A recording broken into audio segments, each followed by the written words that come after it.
We can't spin our way out of this threat. It's one thing to call a pay raise a job created or saved.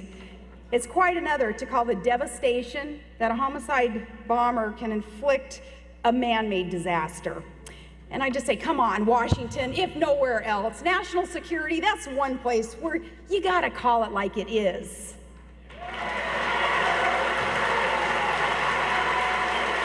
And in that spirit, we should acknowledge that on Christmas Day, the system did not work. Abdul Muttalib passed through airport security with a bomb, and he boarded a flight hell-bent on killing innocent passengers. This terrorist trained in Yemen with Al-Qaeda.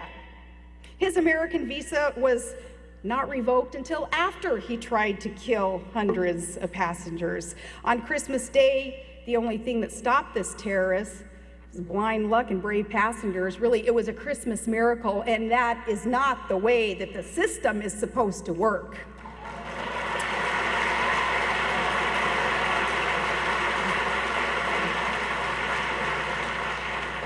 What followed was equally disturbing after he was captured. He was questioned for only 50 minutes. We had a choice in how to do this. The choice was only question him for 50 minutes and then read his Miranda rights. The administration says then there are no downsides or upsides to treating terrorists like civilian criminal defendants.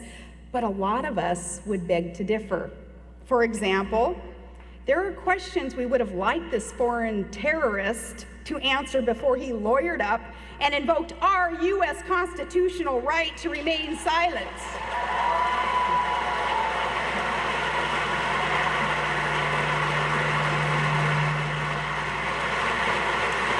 Our U.S. constitutional rights.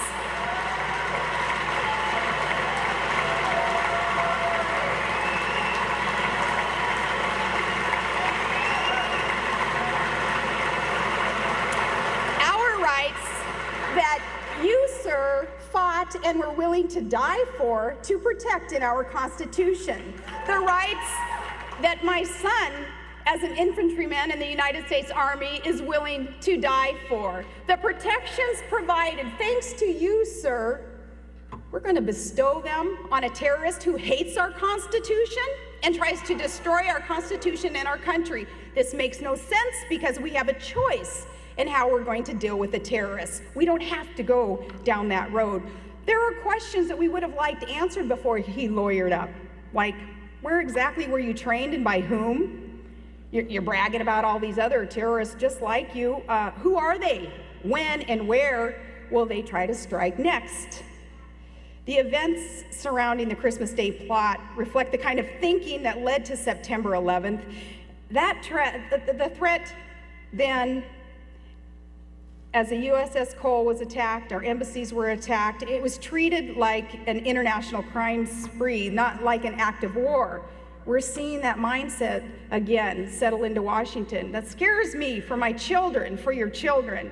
Treating this like a mere law enforcement matter places our country at grave risk, because that's not how radical Islamic extremists are looking at this. They know we're at war, and to win that war, we need a commander-in-chief, not a professor of law standing at the lectern.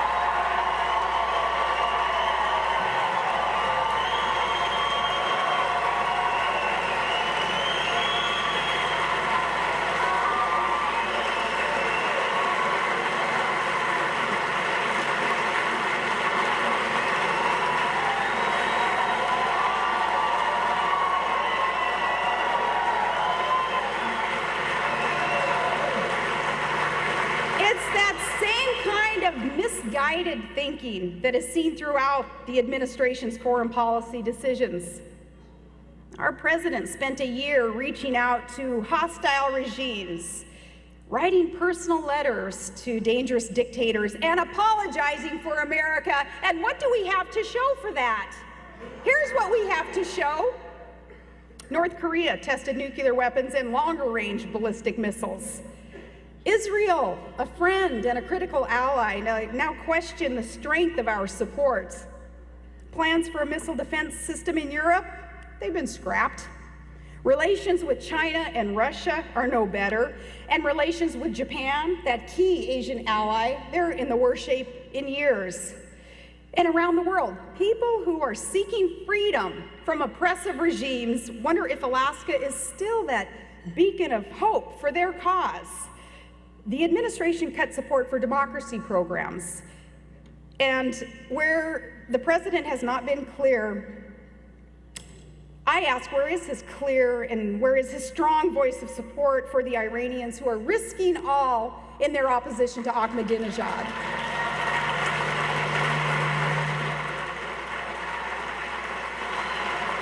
Just that short list. And you know, it's no wonder that our president only spent about 9% of his State of the Union address discussing national security, foreign policy, because there aren't a whole lot of victories that he could talk about that night. And that's just a short list. There are so many challenges in front of us, and it can seem overwhelming. But despite these challenges, we have hope that we can move things in the right direction, but it's going to require the administration to change course. We need a foreign policy that distinguishes America's friends from her enemies and recognizes the true nature of the threats that we face.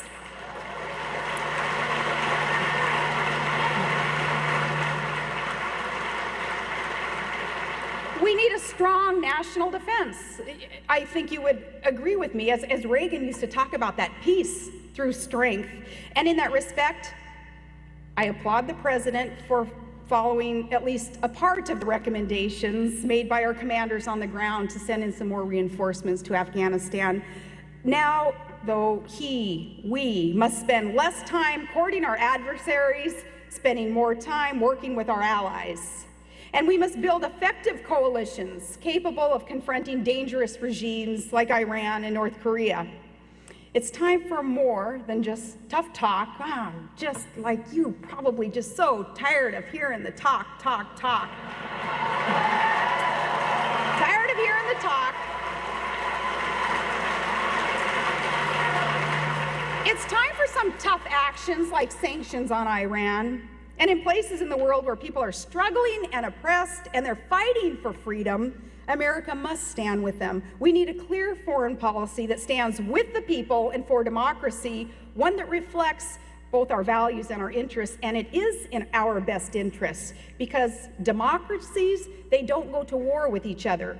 They can settle their differences peacefully.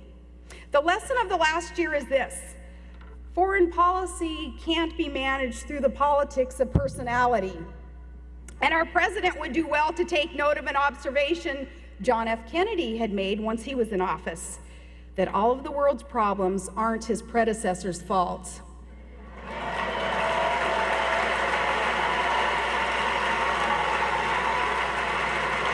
The problems that we face in the real world require real solutions, and we'd better get to it because the risks that they pose are great and they're grave.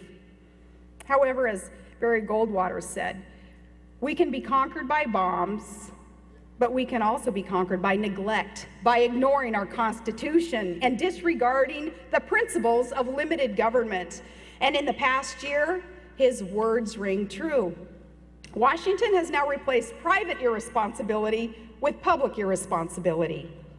The list of companies and industries that the government is crowding out and bailing out and taking over, it continues to grow.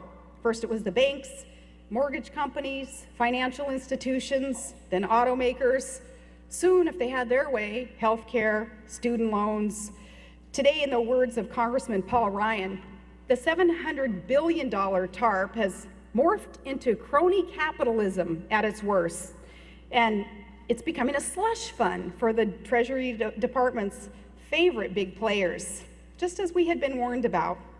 And while people on Main Street look for jobs, people on Wall Street, they're collecting billions and billions in your bailout bonuses.